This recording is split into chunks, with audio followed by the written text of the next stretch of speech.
Sí. Si las funciones de f de z y g de z son analíticas en el punto z0 y f de z0 es igual a 0 y g de z0 es igual a 0, pero la derivada de g de z0 es diferente de 0, entonces nos cumple este límite que tenemos acá. Entonces, para nosotros comprobar esto, vamos a utilizar la definición de derivada.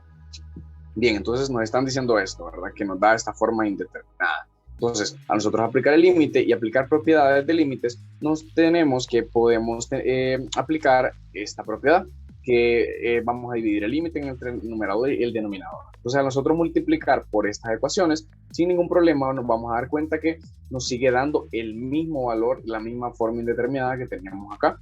Entonces, estos valores se pueden cancelar fácilmente y no nos afectan, ¿verdad?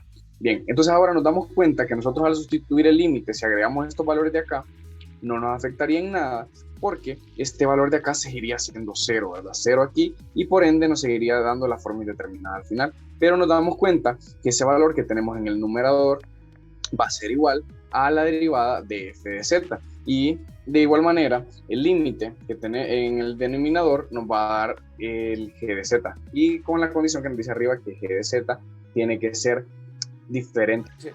Resuelva la ecuación seno de z igual a coseno hiperbólico de 2. Bien, pasamos el z a sus términos exponenciales y tenemos igualado al coseno hiperbólico, ¿verdad? Bien, entonces nuestro objetivo va a ser llegar al valor de z, tanto su parte imaginaria como su parte real. Entonces lo expresamos de esta manera, que va a ser x más y, pero al multiplicarlo por el y que tenemos aquí, nos va a dar igual a este valor. Bien, ahora pasarlo a la forma polar, que es este que encontramos acá, nos vamos a dar cuenta que al nosotros multiplicar estos valores y despejar, nos va a quedar la relación de los que son imaginarios, que va a ser esta parte del seno, y los que son reales, que va a ser esta parte del coseno. Pero si nos acordamos, teníamos un valor de 2i que habíamos mandado al otro lado. Entonces ahora, cuando lo regresamos a este lado de aquí, nos damos cuenta que este i de aquí interfiere. Este i se cancela con este otro de aquí y pues continuamos, ¿verdad? Nos va a quedar esto de esta manera. Ahora el coseno va a ser la parte imaginaria por este i de aquí, con un valor negativo, y el seno se va a cancelar y nos va a quedar de esta manera. Entonces, listo.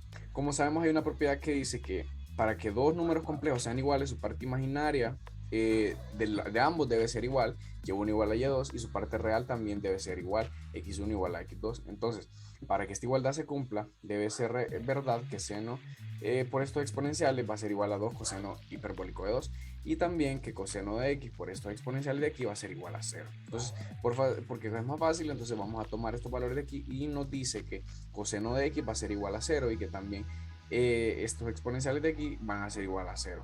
Entonces, al nosotros resolver para el coseno inverso, nos vamos a dar cuenta que para resolver un coseno inverso complejo es esta la fórmula que nosotros necesitamos. Al aplicar esta fórmula al 0, nos damos cuenta de que se reduce a un i. Entonces, el logaritmo natural de i va a ser igual al logaritmo de la magnitud de i más el i por el argumento. Entonces, esto nos quedaría un valor de x igual a esta expresión de aquí, pi medios más 2 pi n. Y al otro lado, pues despejamos para y, aplicando las propiedades que vemos aquí, y nos queda que y va a ser igual a 0. Entonces, el valor de z va a ser igual a pi medios más 2 pi n más y 0. Y n va a ser igual a los valores de más 1, más 2, y así sucesivamente. Bien, dice determine todos los valores de z a los números complejos, tales que la magnitud de tangente de z va a ser igual a 1. Bien, sabemos que el tangente de z va a ser igual a seno de z entre coseno de z, esto igualado a 1. Por las propiedades de la magnitud, sabemos que podemos hacer esta operación que tenemos acá, dividir la magnitud, ¿verdad? Entonces ahora, si nosotros pasamos este que está dividiendo, lo pasamos a multiplicar, nos va a quedar esta igualdad de aquí. Nosotros podemos aplicar cuadrado a ambos lados sin ningún problema, ¿verdad?